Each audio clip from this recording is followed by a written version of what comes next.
Ketika melihat planet kita dari luar angkasa, ada satu warna yang mendominasi. Itulah alasannya bumi disebut sebagai planet biru. Sekitar 3/4 dari dunia kita ditutupi dengan air, tapi masalahnya 96,5% dari air ini ada di lautan. Dan kalau kamu ingat saat pertama kali orang tuamu mengajakmu ke pantai, kamu dilarang meminum air laut kan? Jadi kenapa ya air laut asin dan tidak bisa diminum?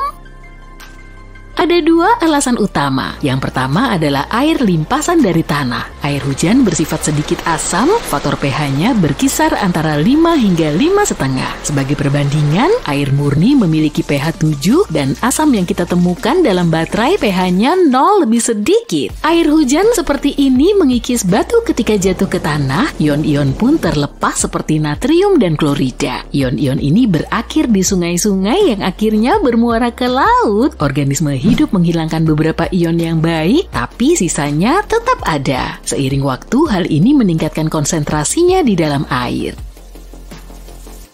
Lautan memiliki sumber pembangkit garam sendiri. Ventilasi di dasar laut mengeluarkan cairan hidrotermal. Memang kedengarannya rumit, tapi mudah dimengerti. Air merembes melalui celah-celah di dasar laut, kemudian magma dari inti bumi bikin air jadi panas. Terjadilah reaksi kimia yang melepaskan air laut dari oksigen. Reaksi ini menyerap logam seperti besi dan seng. Ventilasi di dasar laut tadi melepaskan air logam ini kembali ke lautan.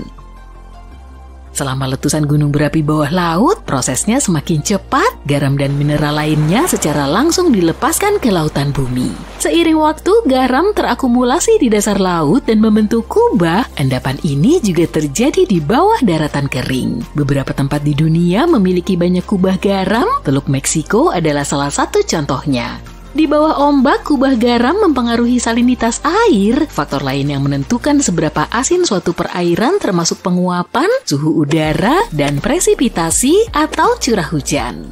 Aturan umumnya adalah salinitas akan rendah di dekat khatulistiwa dan di kutub. Semua samudra dan lautan diantaranya cenderung memiliki salinitas yang tinggi. Para ilmuwan memperkirakan bahwa garam terlarut membentuk 3,5% dari berat air laut dunia.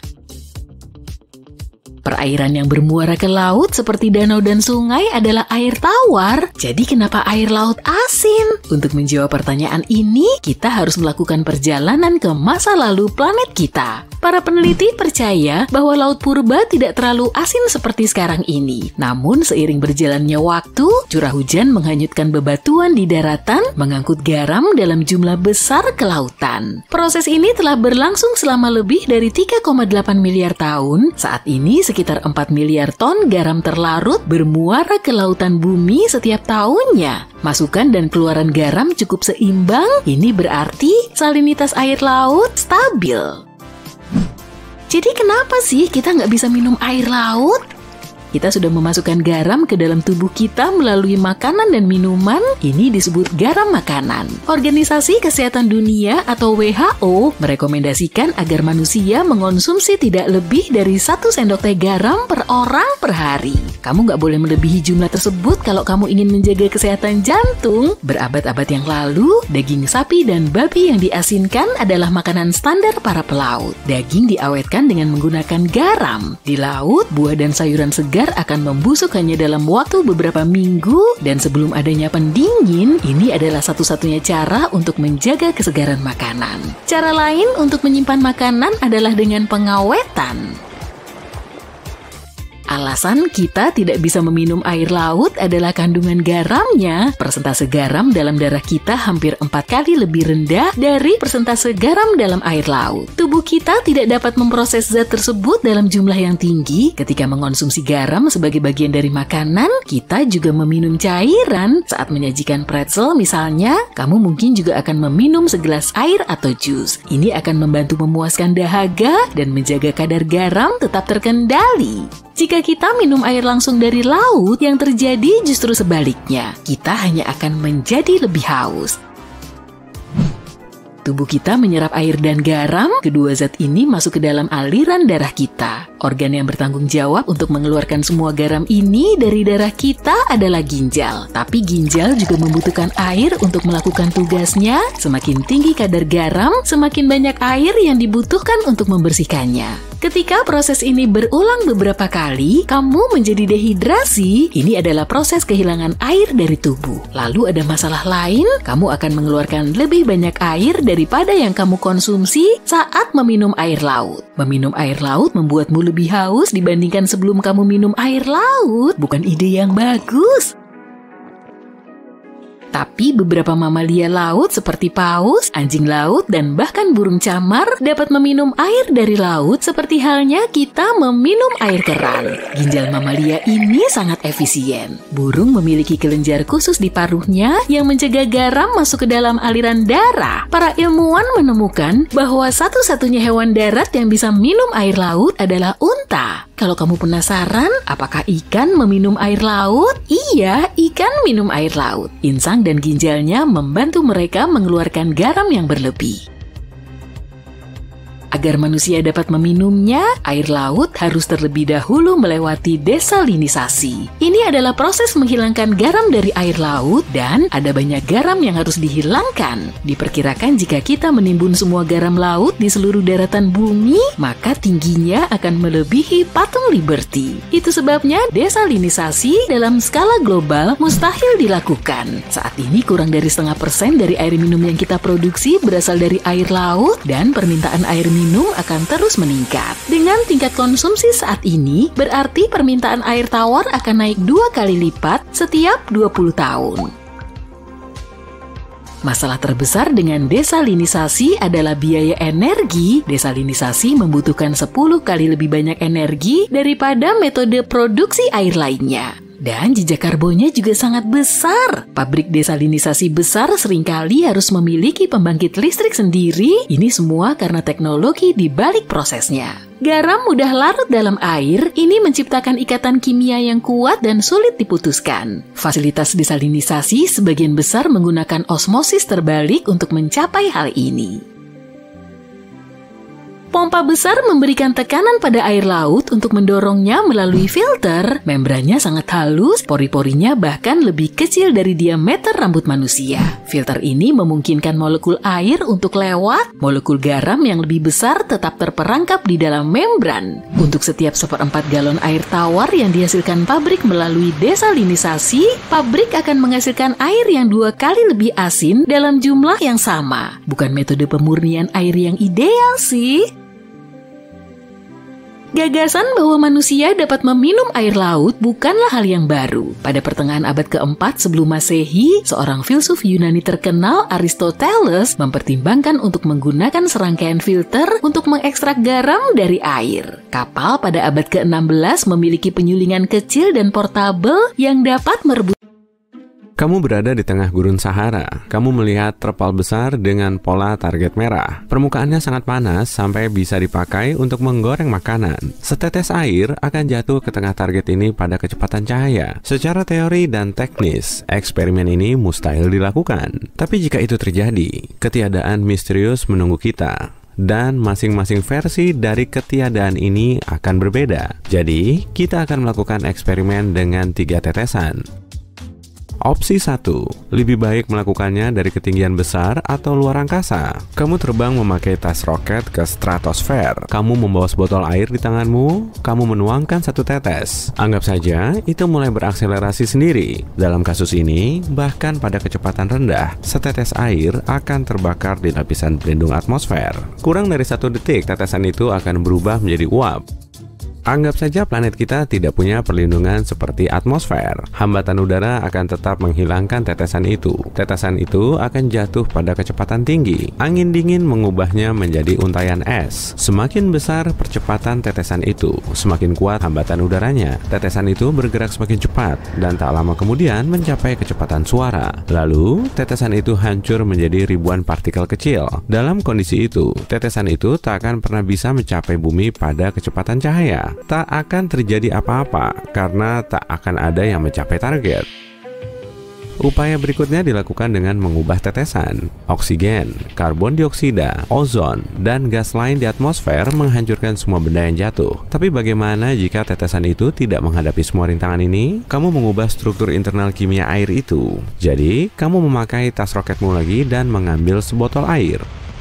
Pada ketinggian orbit bumi, kamu membukanya dan menuangkan satu tetes. Tetesan itu berakselerasi dan tidak ada hambatan. Tetesan itu melalui lapisan terpanas atmosfer, tapi tidak terbakar. Melalui suhu beku, tapi tidak membeku. Tetesan itu menuju ke daratan, mendekati kecepatan cahaya dan jatuh lagi, tapi tidak terjadi apa-apa. Tetesan itu memiliki kandungan partikel cahaya, foton.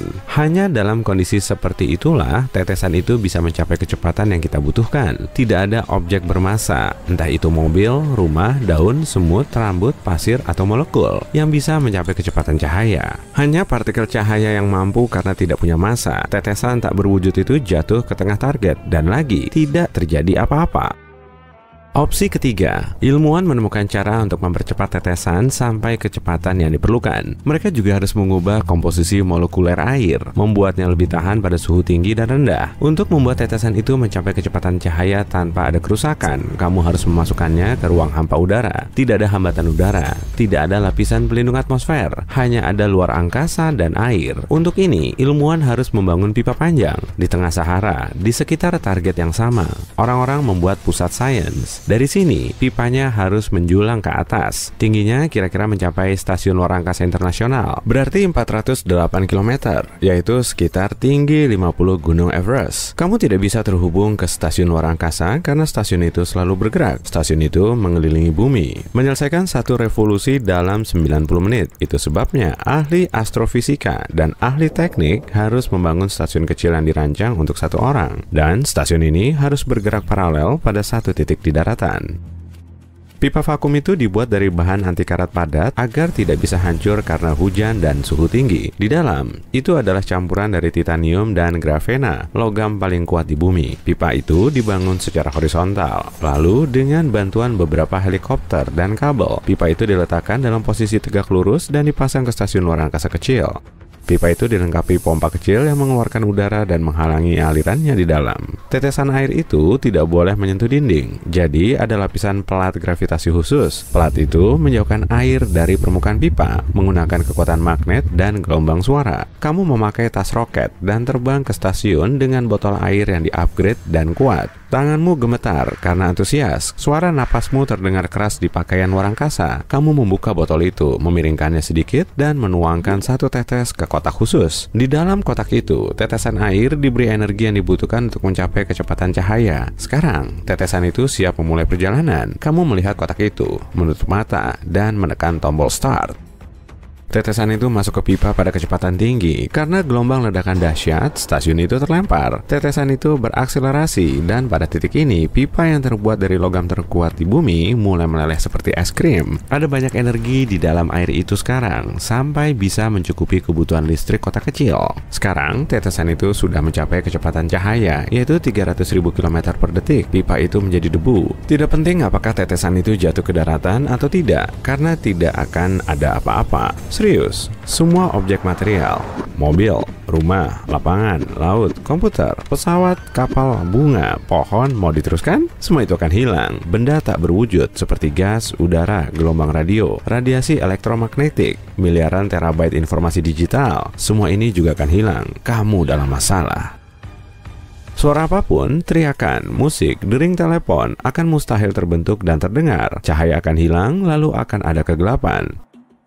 Tapi ayo kita mundurkan waktu dan lihat apa yang sebenarnya terjadi sekarang. Tapi itu tidak bisa karena waktu juga tidak ada. Bayangkan waktu sebagai sungai deras yang mengalir cepat ke satu arah. Lalu sungai ini jatuh ke lubang tak berujung dan benar-benar hilang. Semua ini terjadi karena tetesan air jatuh ke planet kita pada kecepatan cahaya. Begitu mulai mendekati kecepatan yang dibutuhkan, tetesan itu kehilangan sifat airnya. Sekarang, tetesan itu adalah objek paling kuat dan paling berat di alam semesta. Energi yang berasal dari tetesan itu menghancurkan segalanya sejauh ratusan ribu kilometer. Beton, tanah, batu, dan sebagainya. Dan seterusnya, semuanya binasa. Pada detik pertama, semua itu pecah berkeping-keping. Lalu, pecahan ini hancur menjadi jutaan partikel yang lebih kecil lagi. Molekul itu terbakar. Bayangkan peta dunia dari kertas. Kalau kamu membasahinya dan merobeknya, itu akan menjadi potongan kertas basah. Kalau kamu membakarnya, bagian peta itu akan berubah menjadi abu, dan bagian lain akan terbang ke udara dalam bentuk asap. Peta itu akan terus ada, tapi tak akan pernah terlihat sama. Tapi jika kamu menghancurkan molekul peta, bisa dikatakan peta itu tidak pernah ada, tidak ada jejak keberadaan. Hal sama terjadi pada planet kita. Energi dari tetesan air membuat bumi tak pernah ada di antariksa. Sekarang, tetesan itu melampaui kecepatan cahaya. Lubang hitam mulai terbentuk, itu meluas dan mengisap semua puing luar angkasa. Lalu bulan, tak lama kemudian, lubang hitam itu akan mengisap Mars dan seluruh planet di tata surya kita. Lubang hitam itu meluas dan gaya gravitasi di dalamnya bertambah besar. Bersama planet-planet ini, lubang hitam itu menyerap cahaya. Lubang hitam itu semakin mendekati matahari. Bintang kita terpecah menjadi garis cahaya seperti melewati parutan kosmis besar. Matahari meledak dan memuntahkan jumlah energi yang sangat besar. Konon, lubang hitam muncul setelah ledakan bintang. Sekarang, semua energi matahari diserap oleh lubang hitam kita. Semuanya menjadi gelap gulita. Cahaya dari bintang yang jauh langsung jatuh ke dalam keterbatasan supermasif. Meteorit yang terbang dalam radius ratusan ribu kilometer juga dilahap lubang hitam. Ada banyak lubang hitam di luar angkasa, tapi hanya satu yang dibuat oleh tetesan kecil air. Semakin tinggi kecepatan sebuah objek, semakin berat objek itu. Massa adalah jumlah energi yang dimiliki objek itu. Saat molekul air mencapai kecepatan cahaya, massanya mulai bertambah. Dan tidak ada batasan untuk ini. Ini menjadi tak terhingga. Massa tak terhingga membentuk lubang hitam. Itu mengisap semuanya, dan tidak ada yang tahu apa yang ada di dalam lubang hitam. Yang tersisa hanya kegelapan dan gaya gravitasi yang sangat besar. Jadi, sepertinya kita mungkin tidak seharusnya melakukan eksperimen ini. Bagaimana kalau kita membuat gunung berapi dari soda kue saja? Apa jadinya kalau planet kita terbagi dua? Satu planet berisi daratan semua dan satu lagi air? Apa kita bisa hidup di sana? Gimana caranya? Nah, kamu beruntung banget karena aku bakal menjawab pertanyaan itu sekarang. Bayangkan bumi dibagi jadi dua planet dengan satu orbit. Oke, sebut saja planet ini batuan dan air. Iya, emang gak kreatif banget. Lanjut ya. Kita mulai dengan batuan karena lebih gampang dibayangkan. Tapi pertanyaannya, apa yang bakal terjadi kalau semua samudera di bumi tiba-tiba kering? Kita tahu air itu sumber kehidupan kan? 70% permukaan bumi terdiri dari air. Ada banyak banget air. Bahkan, meskipun semua samudera dan laut hilang, masih ada air yang tersisa. Misalnya, di sungai bawah tanah. Tapi sayangnya, air itu nggak cukup untuk menopang kehidupan kita. Semua makhluk laut akan hilang. Nggak lama setelah itu semua hewan, tumbuhan, dan tentu saja manusia akan punah juga. Hutan yang kering, cepat atau lambat, akan terbakar sampai tinggal abu. Hei, nggak seburuk itu. Masih ada kehidupan kok dalam suatu wujud.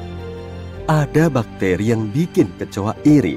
Makhluk ini bisa bertahan dalam segala kondisi. Contohnya nih, ekstremophil sudah berevolusi untuk hidup tanpa air. Mikroba ini bisa bertahan di lingkungan super panas atau asam tanpa air atau bahkan sinar matahari. Tanpa mikroba ini, batuan akan jadi planet yang tidak berpenghuni. Tapi mungkin saja nanti ekstremophil bisa berevolusi jadi wujud keren yang bisa bertahan di mana saja. Tapi sekarang, batuan cuma batuan yang mengapung. Tunggu, kamu membayangkan batuan mirip gurun atau stepa yang panas banget? Jangan salah, planet ini sebenarnya dingin banget loh. Jadi gini, tanpa air nggak akan ada atmosfer, karena atmosfer terdiri dari konsentrasi berbagai gas, termasuk hidrogen dan oksigen, H dan O. Tahu kan lambang unsur apa? Betul. Kalau nggak ada air, nggak ada atmosfer, karena atmosfer mengumpulkan semua panas yang kita butuhkan. Planet kita bakal dingin banget tanpa atmosfer. Kontras di antara tempat dingin dan kurang dingin akan begitu tajam, karena air adalah penyeimbang iklim. Samudra menyerap hampir semua panas matahari. Samudra menyebarkannya dengan rata ke seluruh bumi, untuk memastikan bumi nggak terlalu dingin atau terlalu panas. Jadi, tanpa air, batuan bakal jadi gurun yang dingin. Suhu rata-rata di planet ini sekitar minus 73 derajat Celcius. Di kedua kutub, suhunya sangat rendah, sekitar minus 184 derajat Celcius. Di tempat paling hangat pun, suhunya nggak lebih dari minus 6 derajat Celcius.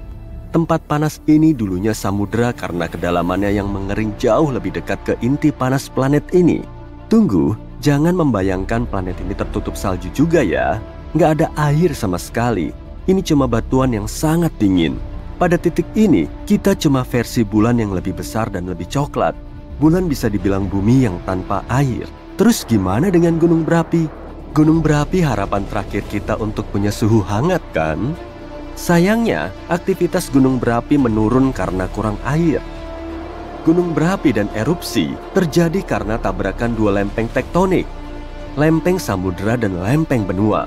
Beban air menekan lempeng samudera sehingga lempeng samudera masuk ke lempeng benua dan membentuk gunung berapi. Jadi, kalau nggak ada beban air, nggak ada gunung berapi, dan aktivitas gunung berapi jadi turun signifikan.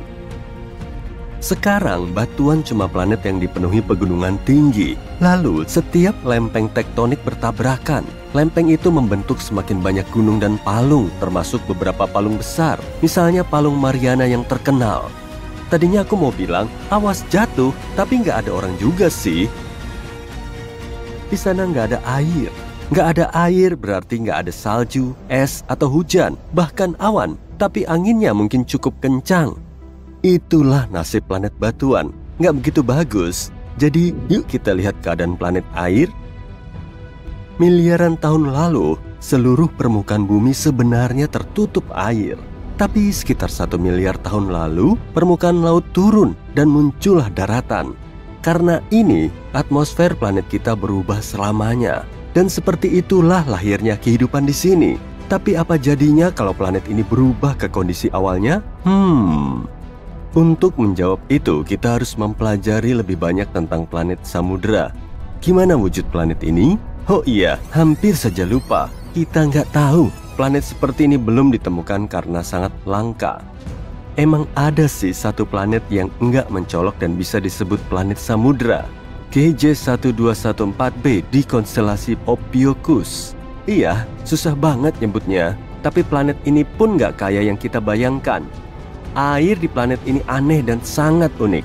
Saintis menyebutnya es panas atau air yang super cair. Dan kita belum pernah melihat hal seperti ini. Yang jelas, planet samudera susah banget ditemukan karena banyak alasan fisik. Planet-planet ini butuh suhu dan tekanan yang sangat spesifik. Tapi secara hipotesis, gimana sih wujud planet ini? Tentu saja, planet ini nggak mungkin sepenuhnya air. Kamu nggak membayangkan akan ada gumpalan air raksasa yang berputar mengelilingi bintang kan? Planet samudera tetap seperti planet dengan inti dan semacam pondasi. Jadi, bayangkan semua air di bumi yang dulu bercampur jadi satu samudera raksasa dan asin. Wow, makhluk laut pasti senang tuh, tapi kita enggak. Satu-satunya hewan yang bisa selamat dalam situasi ini, kecuali ikan, mungkin burung yang bisa berenang dan makan ikan. Kayaknya, meskipun permukaan laut naik drastis, setidaknya masih ada beberapa pulau yang berada di atas air. Mungkin pulau itu dulunya puncak gunung tinggi, kayak Gunung Everest. Jadi, kalau burung-burung ini bersarang di sana, mereka bisa bertahan lama. Tapi kita gimana? Kita masih punya kesempatan kalau kita punya cukup waktu untuk bersiap menghadapi banjir besar. Kita bisa selamat di kapal selam atau kapal raksasa. Kita bisa menanam makanan di kapal dan memancing ikan dari laut. Tapi tanpa Pulau Everest, kita nggak akan bertahan lama. Kalau nggak bisa berlabuh saat kapal bocor, kita nggak akan bisa memperbaikinya. Sayangnya, air minum sudah nggak ada. Sumber air minum cuma dari hujan atau dengan memfilter air laut. Tapi tetap harus ditampung kan?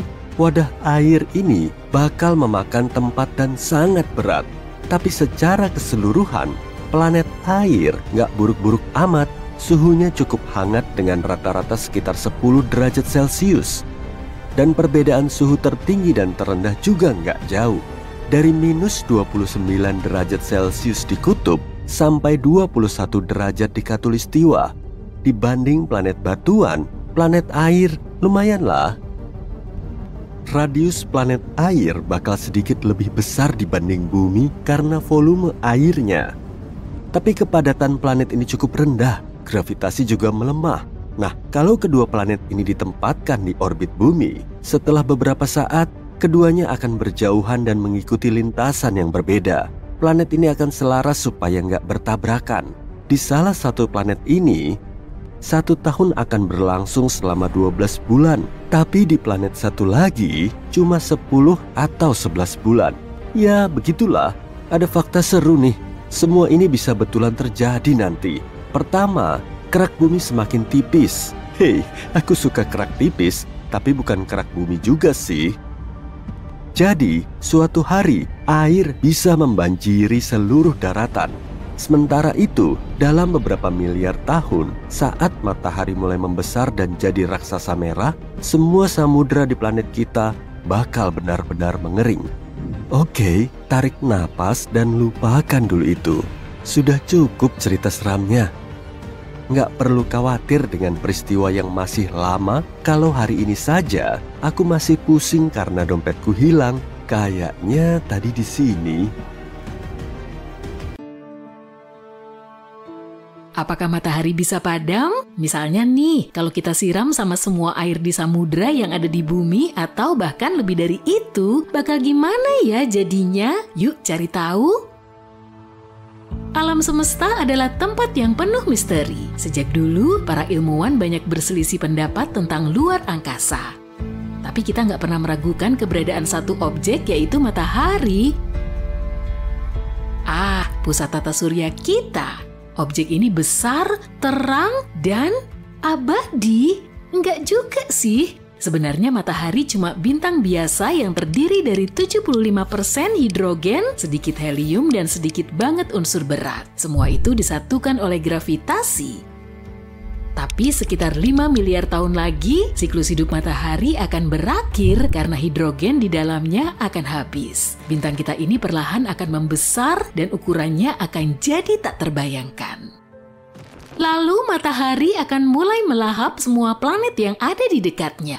Saat itulah kita menyesal berada di dekat matahari. Setelah melahap semuanya, bintang ini akan menjadi raksasa merah selama 1 miliar tahun lagi.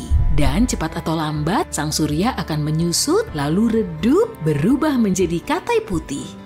Pada akhirnya tak akan ada yang tersisa dari bintang ini selain nebula, planet terterang, dan berwarna-warni.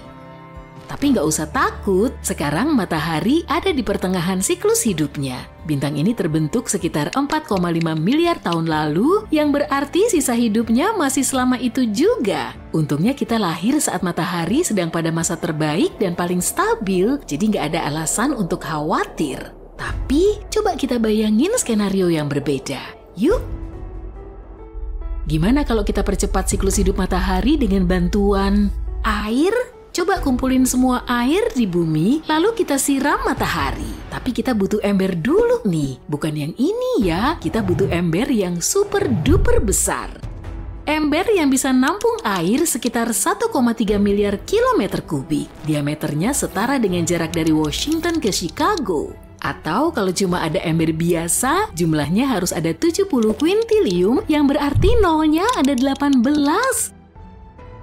Bayangin dapat ember sebanyak itu, waktunya memadamkan matahari. Kita siram bintang ini dengan air tadi, tapi kok nggak padam? Seriusan? Tapi coba lihat deh, matahari mungkin kasihan sama kita dan mengeluarkan sebuah suar matahari kecil. Ternyata seluruh air di bumi cuma setetes untuk matahari. Manusia sering meremehkan ukuran matahari dibandingkan planet kita. Sebenarnya sebanyak 1,3 juta bumi bisa muat di satu matahari. Pantesan aja matahari nggak akan padam atau lebih dingin. Malah mungkin nggak sadar dengan tindakan kita. Tapi jangan nyerah, pokoknya kita pengen matahari padam. Apa yang terjadi kalau air yang kita siramkan itu cukup? Sebanyak apa sih yang dibilang cukup itu? Ingat ember sebanyak kuintiliunan tadi? Kali ini kita butuh sekitar 370 oktiliun ember air. Berarti nolnya ada 27. Ngebayanginnya aja susah. Yang jelas airnya banyak banget. Dan sekarang siram matahari lagi. Wow, lihat uapnya. Tapi matahari tetap nggak padam. Bintang ini malah berterima kasih dan jadi semakin besar dan terang. Loh, kenapa bisa gitu ya? Jadi begini, matahari itu bukan api unggun. Di dalam api unggun dan lilin terjadi proses pembakaran kimiawi. Saat kita menyiram api dengan air, air menyerap panas dari api dan mendinginkannya sampai nggak bisa lagi terjadi reaksi pembakaran. Air juga mencegah api terpapar oksigen, intinya air menghentikan proses kimiawi. Sedangkan pembakaran pada matahari berbeda, meskipun kita bilang matahari panas membara, pembakarannya nggak seperti api. Reaksi yang terjadi di matahari disebut fusi nuklir. Ini adalah reaksi paling brutal dan liar di alam semesta.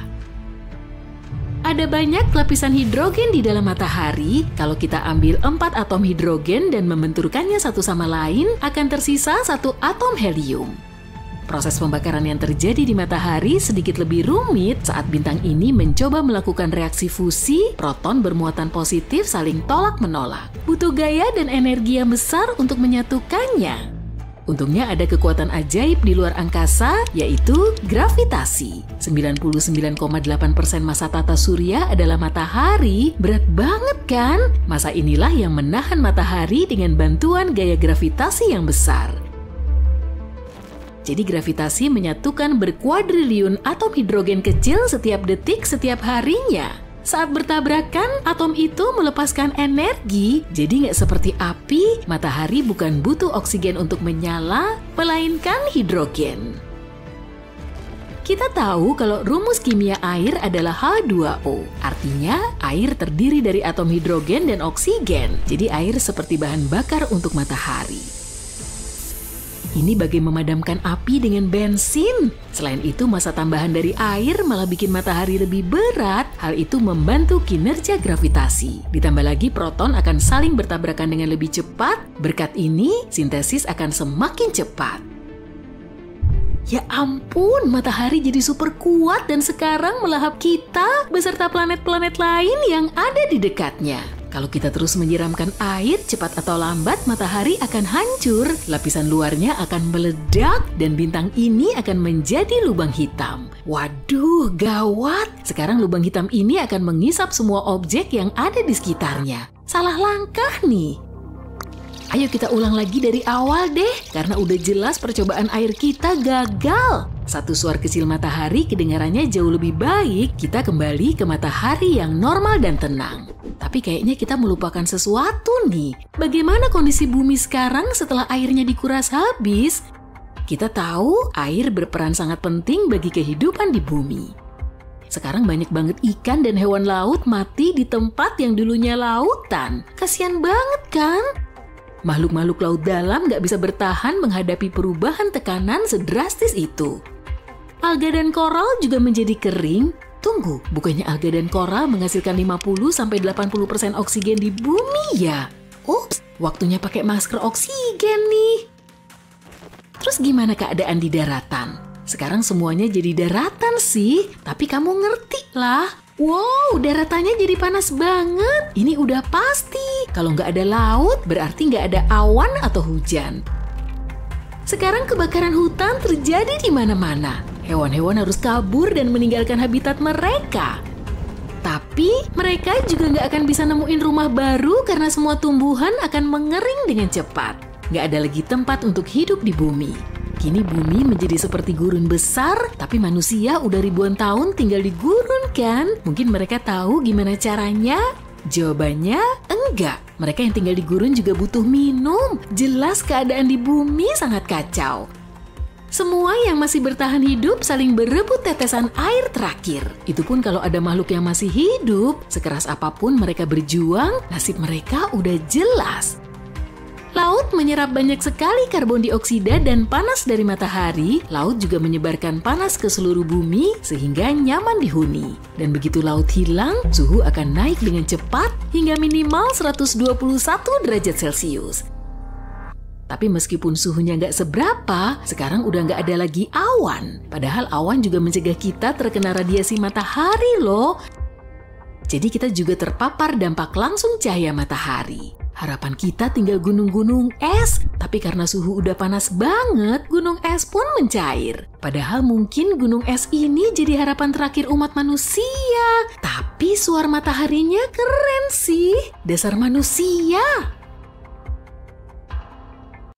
Di planet bumi kita yang sudah tua ini, air ada di mana-mana. Tidak hanya di samudra dan lautan, tapi juga di atmosfer, tanah, dan bahkan di dalam diri kita sendiri. Air menutupi sebanyak 71% permukaan planet kita. Sepertinya planet kita seharusnya disebut air dan bukan bumi. Tapi apa yang akan terjadi jika air dan daratan terbagi secara merata? Bagaimana jika separuh planet ini menjadi daratan dan separuhnya lagi adalah air?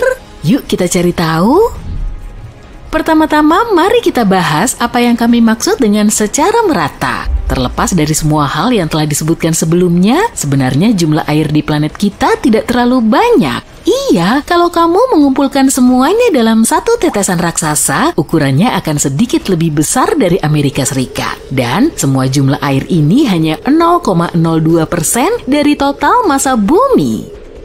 Jadi ternyata kedalaman lautan yang belum terjamah dan mengerikan ini pada dasarnya nggak ada apa-apanya. Dan sekarang bayangkan saja jika kita mengubah komposisi planet kita dengan meratakan volume air dan daratan. Apa yang akan terjadi?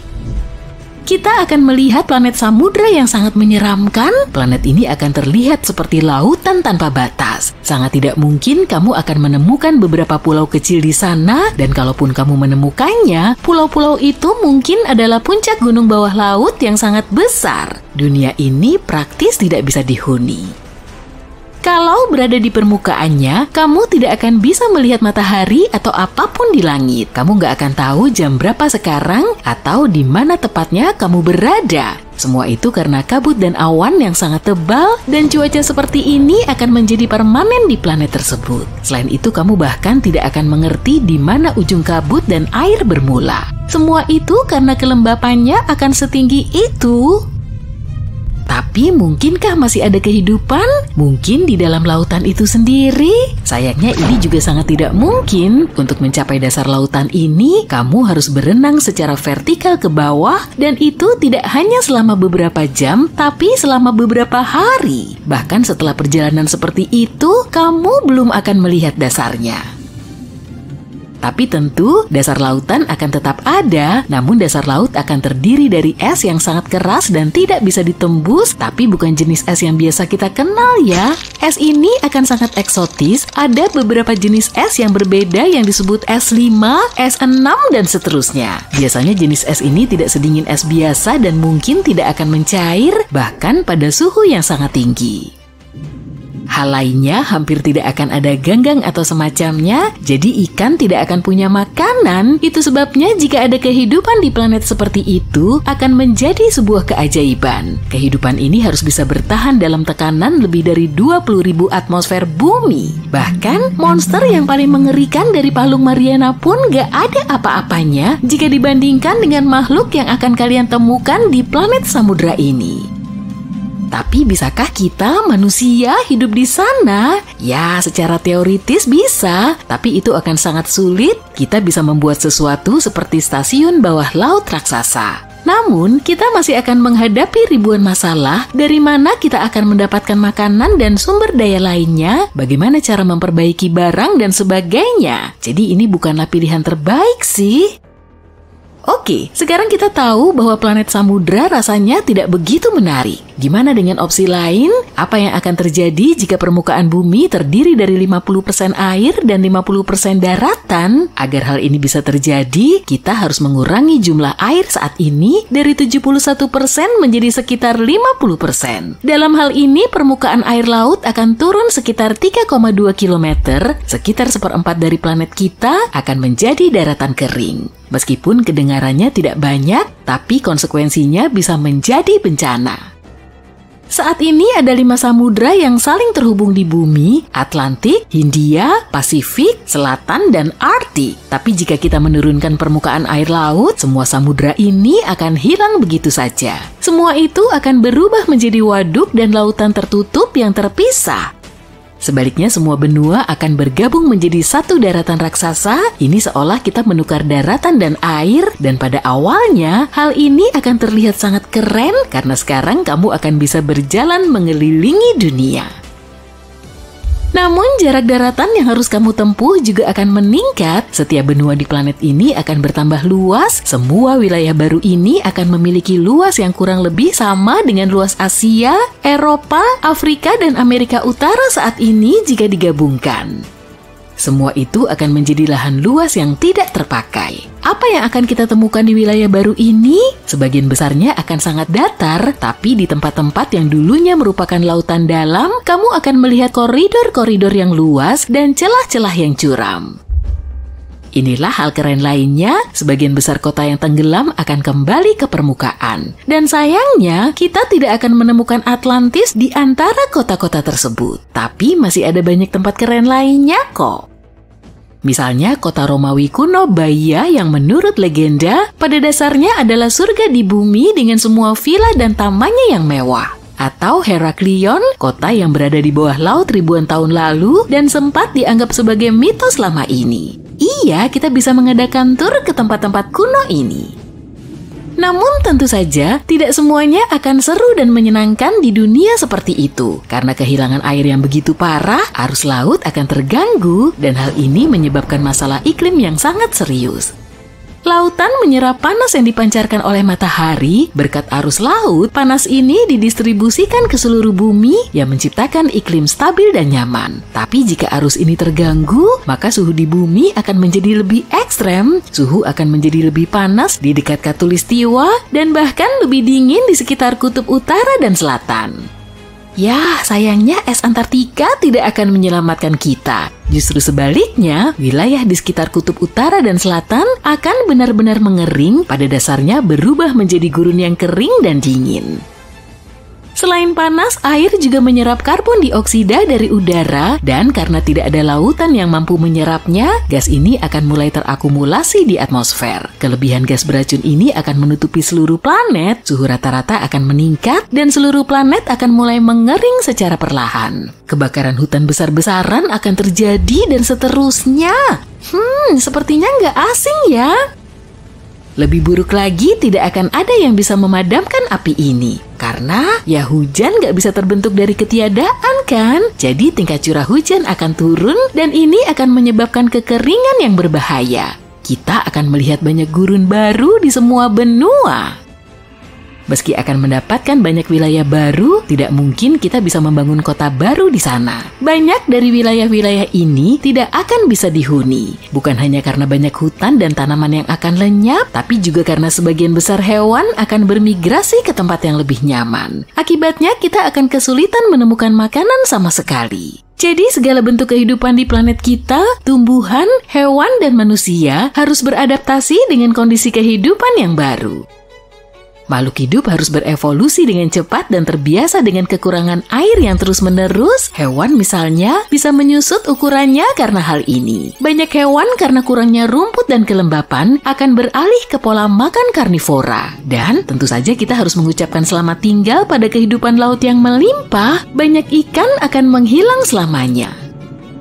Kemungkinan manusia akan melakukan lompatan evolusi besar, tapi mundur ke belakang. Bukan hanya karena kita akan kehilangan sejumlah besar sumber daya dan pindah ke wilayah baru, tapi juga karena kita akan kehilangan akses ke salah satu sumber energi terpenting di dunia, yakni pembangkit listrik tenaga air. Tanpa listrik, banyak pabrik akan berhenti beroperasi, dan hal ini akan menyebabkan krisis berskala besar bagi kita semua, dan itu sudah pasti. Jadi rasio air dan tanah kita saat ini adalah pilihan terbaik. Jika terlalu sedikit atau terlalu banyak air, konsekuensinya akan sangat buruk. Itulah sebabnya kita perlu melindungi kondisi yang ada saat ini dengan sungguh-sungguh.